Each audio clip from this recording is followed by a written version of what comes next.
Welcome to another Legis Talk episode. Today we are in Dubai, the center of the business the world. Dubai is not just a luxury. Dubai is the what we need to understand how we can expand your business to here. And today we have a great friend and an excellent professional in the region. That's Dr. Mona Moussili. Dr. Mona is a co-founder and managing director of PRA Consultant, chair of key regulatory forums across the GCC, and an international reference in regulatory affairs and market access across Middle East and Africa. Mona, it's a pleasure to have you with us today. Thank you very much. As you said, I'm a co-founder and managing director of PRA Consultancy. We do help companies to market access the region in the Middle East, pharma, medical devices, and cosmetics company. So Middle East is a region that everybody wanted to be, but they don't know how can do business here. Yes. Tell us what is the most challenges that you understand that this region has for other companies that would like to expand their business into this region? So people coming abroad from different cultures or different regions, they come with a successful stories and play successful stories in their countries, and they think that it has a similar regulation or similar stories that they can do in the Middle East. Especially in Europe, if you can see that they have a central registration to go with. So I think the challenges that they always come with, that they don't take in consideration that each country of Middle East or Gulf country has a different strategy to be picked up. You cannot go with one strategy for all the region or one team for all the region. Each place has its own strategy and its own regulatory that they have to look at it. This is the first, I think they have to look into it. Second thing, they want to look into the challenges, opportunities, stakeholders to be involved in their projects. They want to consider more to have a look onto the market access plan, as it will affect their cash flow as well. Yeah, I totally agree, because all the time the company needs to understand not just the investment, Yes, but they need to understand the environment Yes. of that when you wanted to go ahead with the internationalization. Based on that, I'd like to discuss more about with you. When you talk about nutraceutical product, cosmetic, healthcare, and Yes. biotechnology, because now the company is more focusing biotechnology to introduce more innovation. How this region is working with that? How the innovation, the perspective of the health authorities for innovation is working? So as I want to say again, all the people worldwide thinks that we are emerging biotech market. I think with what's going on with Saudi 2030 vision, with UAE expansion in healthcare sector, and with what's going on also on local manufacturing, we are way forward on that. People with nutraceutical or herbal or pharma, they also go under different stakeholders, and authority is this in this region are not anymore normal regulator. They are a stakeholders, the strategic stakeholder. They help you and they support you how to go further with this. And there are different authorities that you can speak to, and they will tell you a different conversation to go with as a policymakers. Yeah, it's something that we need to understand, not just the perspective Yes. of money, right? Yes. But we need to understand the culture of the Yes. region that you wanted to expand your business, and how we can connect with the local health authority. Yes. So how we can explain to Latin America companies what is the strategy that they needed to implement on that? If I will take a scenario of Latin America or US or EU even companies, Yeah. Latin America companies or any of them which have a very successful story. When they come to our region, first thing they have to consider is a local advisor, because they might not know what are the regulatory impacts. Unfortunately, many of the companies come and sign with a distributor. After signing with a distributor, after 6 months, Yeah. they don't get the registration done.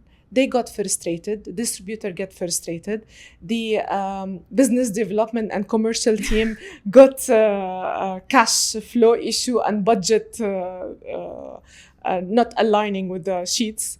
And then they come and start finding advisors. So I believe local advisory is very important to have before starting the business in the region. Yeah. Second thing, maybe they would have a conversation.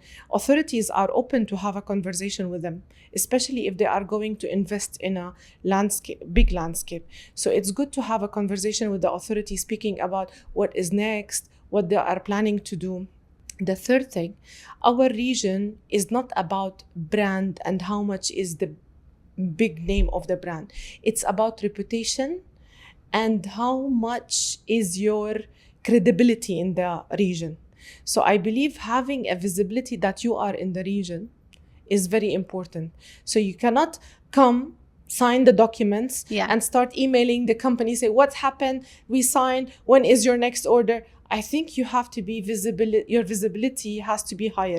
You have to be to come to the conferences, make a meeting with the authorities, be on the tables of the distributor, even if you don't have a business, because this will increase your credibility. Yes, of course. And if your credibility increases, then your brand has a more brand equity, let's say. It has a more represent in the market. So I believe these two things has to be there.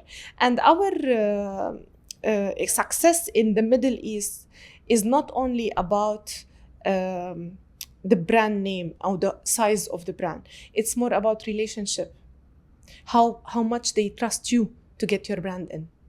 Yeah, it's something that everybody needs to understand, that when you expand your business to another country, it's your company, it's your name. Yes, I agree. So all the time you need to think, what is the best partner that I can find to make business. It's not, okay, this is what they pay, the target that they have, it's great, but they have a great perspective in the country. They have to trust you. You have to be available around them.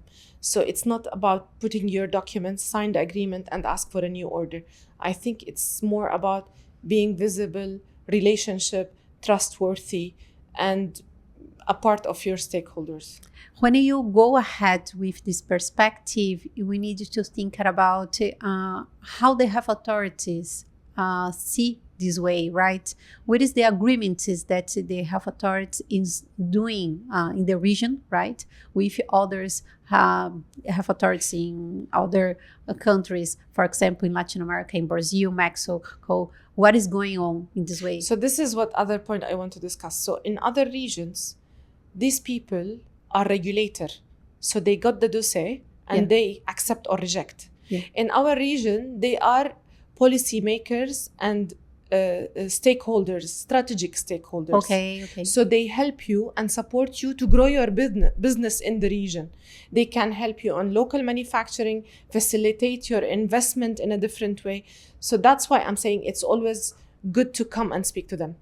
So, what is the most problems that the company have when they need to connect with the local authorities? When they want to connect to there is no problem. They have open doors. You can text them, send them your even the distributor can send an email, and they that's great. That's great. Anyone can. They are having an open doors. All Gulf countries, they are happy to support and happy to meet. Of course, they would love to have the distributor with you on board.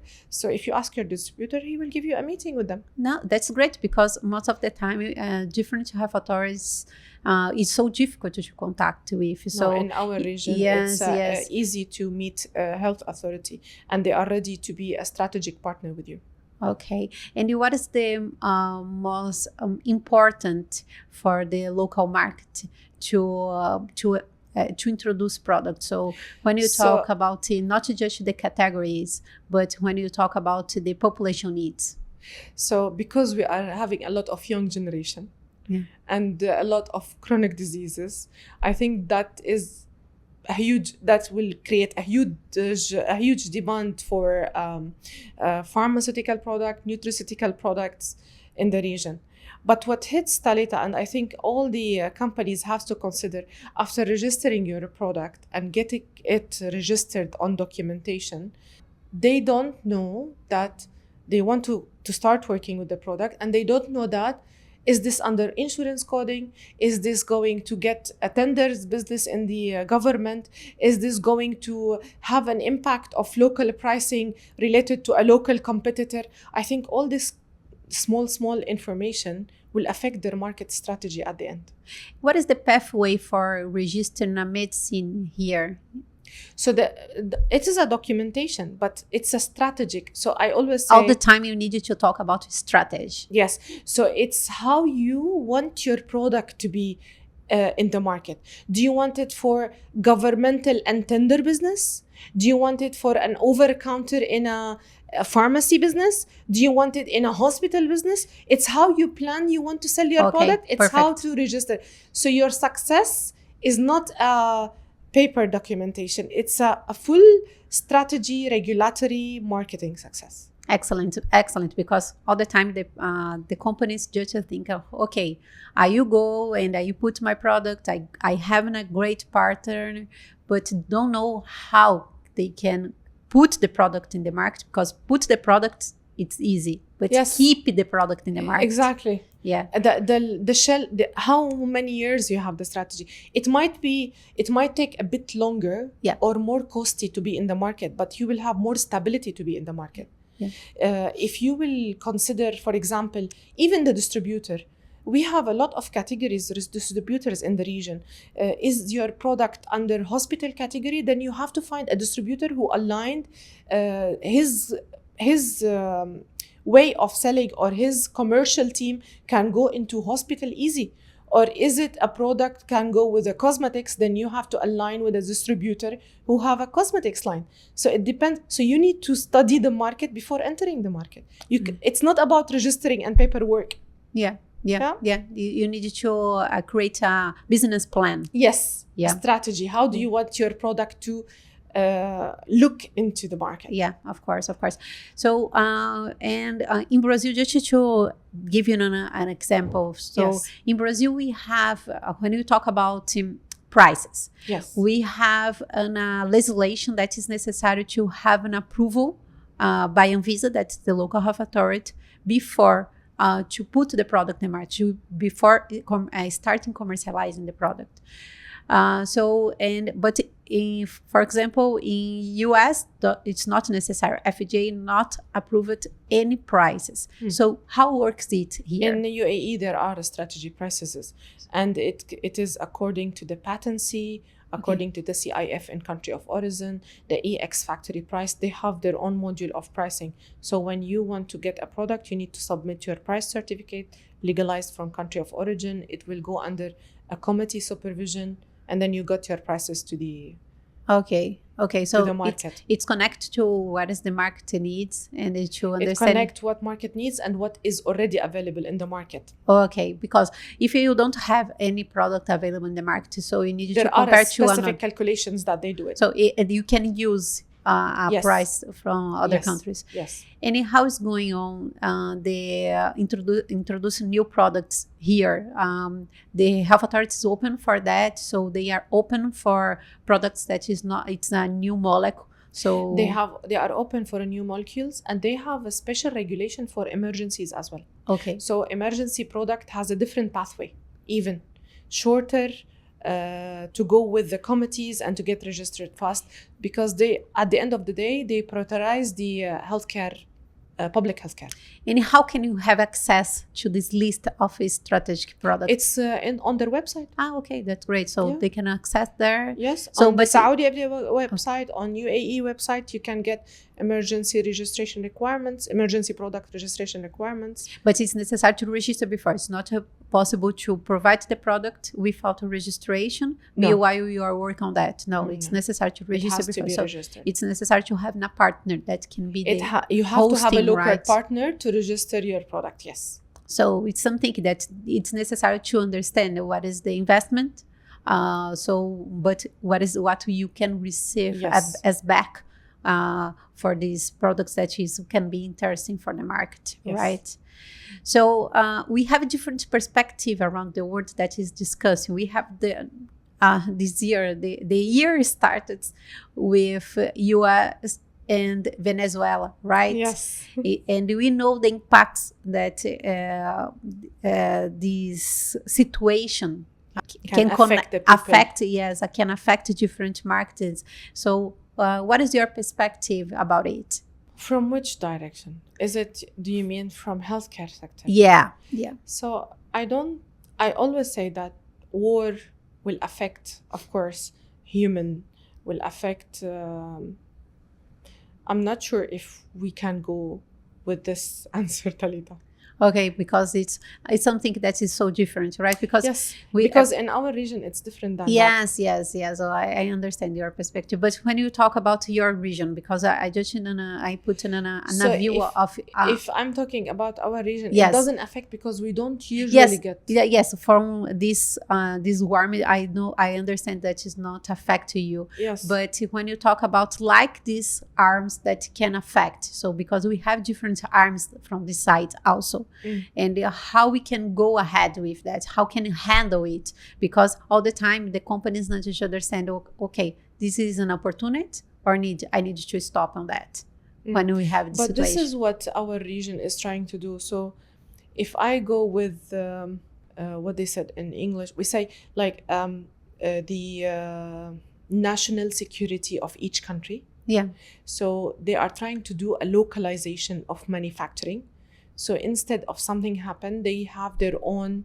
You remember when Corona started? Yeah. And everyone was having a problem in importing, exporting, having the product, the manufacturers stop productions. And so I think now each of these countries, especially in Gulf countries, because we don't have a lot of manufacture, they are trying to grab a local manufacturing for pharma. Yeah. It's not a point that you emphasize now. You don't have manufacturers locally. Very less. Yes. But now, this is the vision. The vision, yes. I would like to understand more about it. Yes. So the vision of the Gulf countries is to get and expand in local manufacturing. And now they are into a niche area where they are into stem cells, advanced therapeutics, DNA centers, R&D centers. So I believe in the coming years, you will see that a lot of molecules coming under the Gulf areas. Oh, that's amazing. That's amazing. But they are hiring foreign people because we don't have... Yes, but they are not only hiring people. This educational part was... inside. Was on the track since long time, or a few years back. Okay. So they were sending their people to get educated. Oh, that's great. So now we have a lot of local people, educated people, like ladies and gentlemen as well, who is on track on this DNA, on stem cells. They are on track. Yes. So it's great because this can expand the local business, right? Yes. But also it's a great opportunity for the company to make partnerships locally, to put... Yes. So this perspective, the companies can work together to... And honestly, the countries are giving a lot of facilities for people who's investing and coming on board with them. Yeah, it's something that everybody needs to know. And about Africa, because we talk more about the Middle East and Africa. What is the challenge that you have in the region, and how the companies can connect with this market? So I don't work much in Africa, but we only have a conference that we held with the authorities and the industry, which is Africa Summit. That held with the pharma and medical devices industry. However, I can see that they have challenges of supply chain. We have challenges also of local manufacturing, but they are working very hard to do the harmonization and to do more into local manufacturing. Okay. And I'd like if you can give to us some example of business that we have success without to tell the names, okay? But just to put in mind how the companies can make a business. When you talk about internationalization of companies, because we have a lot of that are going to here, So right? now we have a lot of international companies who started their small offices in Dubai, and now they have their big scientific offices with a local manufacturing. That they are doing a CMO, contract manufacturing, with a local manufacturer in UAE. And these scenarios has been now more frequent. It was less in the market, but now we can see it more. I believe this is the new era where people are coming in. Yes, yes, it's something that we need to open our minds to understand that it is great to expand the business. It's as we told, so it's a great opportunity to do that. So the companies must enjoy this moment to connect with more local companies, right? And how the universities is work on that, because I know that there is a great universities here.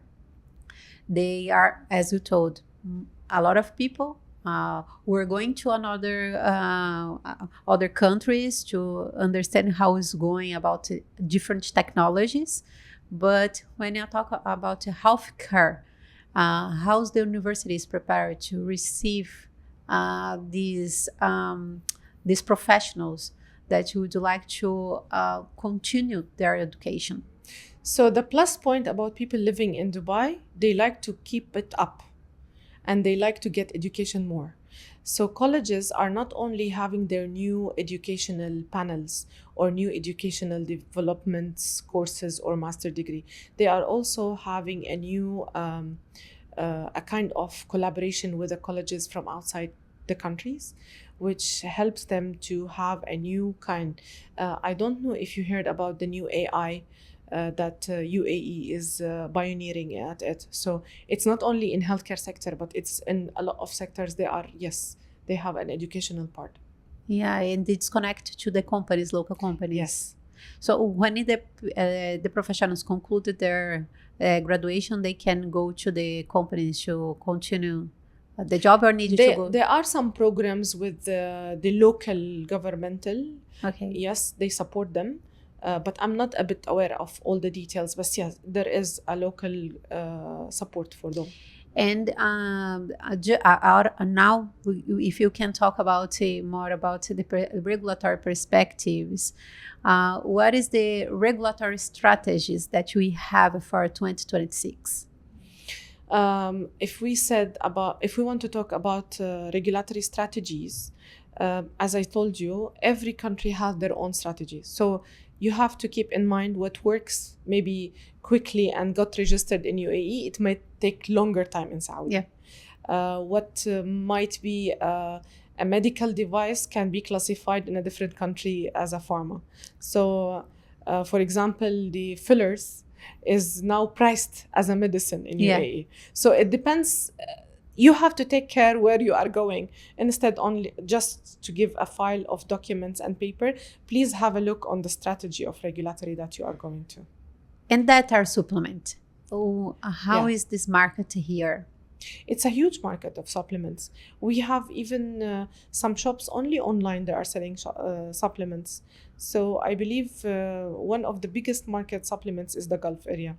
I heard that it represents 80% of the market, right? Online, and that people here a lot of connected, so they buy more online than in physically stores, right? They do. Yes. And the most important stores, online stores, which is ones that they commercialize the product here? I don't want to give names, but yes, they do a lot of online business. But it's local or foreign? Foreign and local. Okay. But even we have a specific regulation with the ministry for the online businesses of nutraceuticals or supplements. So if you can give just an example, how the company can create this business plan to introduce here? So first of all, they have to have an existing trade license in UAE. Okay. And then they have to register their product with the related authority. And then they can start the website, and accordingly to get an approval of this website from the Ministry of Health, and they can start online selling. And it's easy. It's not so difficult. It's a process of approvals.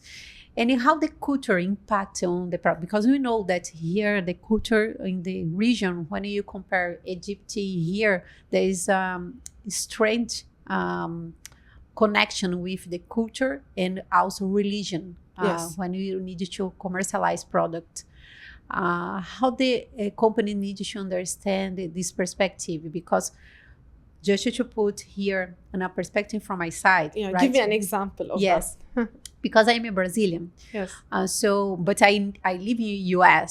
So Okay. different cultures, different marketing, different perspective, how the business needs to go.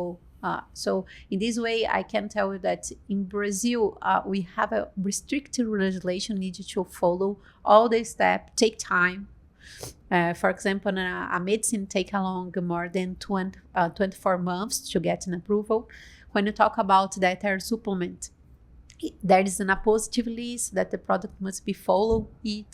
So there is a different ways that you need to understand, but we have up there also a lot of companies that they have approval of halal kosher certifications, but it's not mandatory. Yes. And in most of the case, when the companies, foreign companies, okay, I am going to EU. So, but how can I go? What is the perspective? I wanted to expand my business because to go to Dubai and to other countries here in the region is different. It's not okay. Are you introducing Dubai and I have all the Middle East? No, it's something that I would like if you can explain more of that, but also to emphasize what the company to understand about the religion perspective. Okay. So this is what I was saying, that it is country per country strategy. So when you go to the country, as let's say, instead of taking Middle East, let's take Gulf. Yeah. So if you are a supplement or nutraceutical company and you want to start in Gulf, you have to have a plan. Yeah. First of all, you need to know that all countries of these Gulf countries, they need a halal certificate if your product has an animal resource. Okay. But if you don't have an animal's resource, then a declaration that this product do not have an animal resource will be very fair enough for them.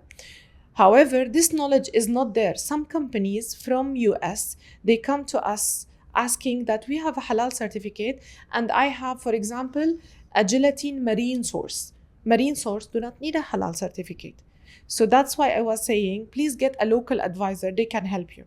So there are certain things that is mandatory for all countries together. However, till now, UAE is not mandating Arabic artwork. However, Saudi is mandating it. So as a company, I might advise you go with UAE registration. By the time you do your Arabic labels to get like time effective, and then you go with the registration of Saudi. So this is what I was saying. The strategy is very important. It's not a paperwork rather than a regulatory strategy.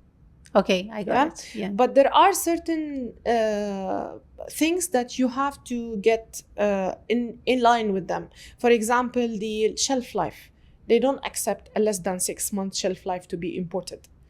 Halal certificates. The caps, it has to be 100% sealed.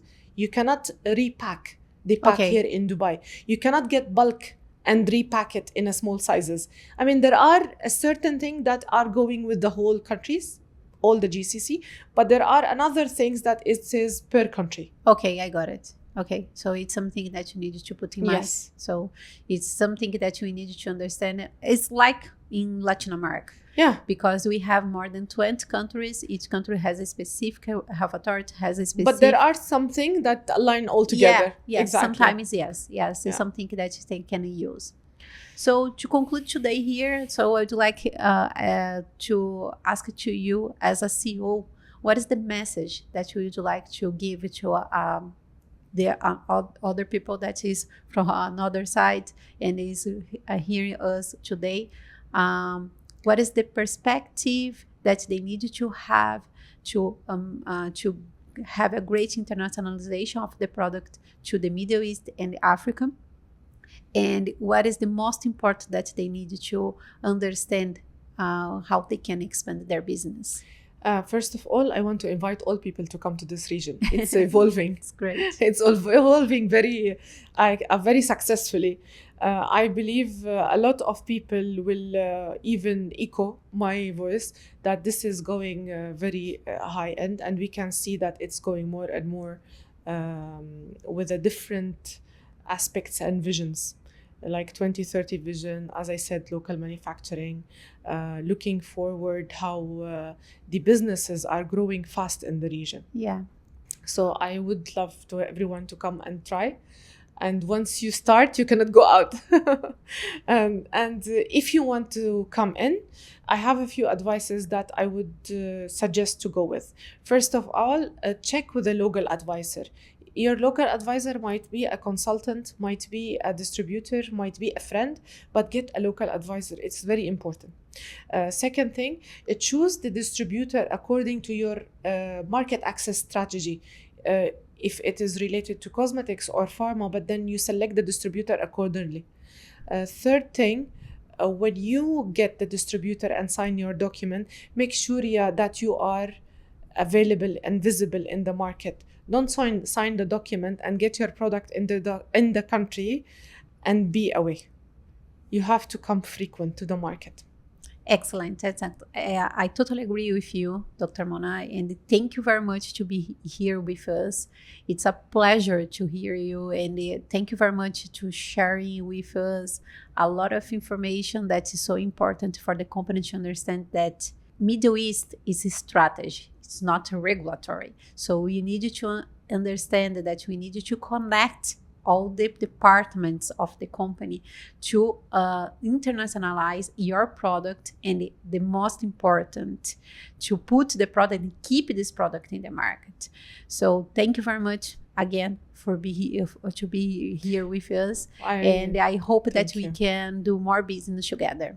Thank you, Talita. I would like also to thank you for this interview or host podcast, and welcome again to Dubai. Yes, thank you. And see you in the next episode.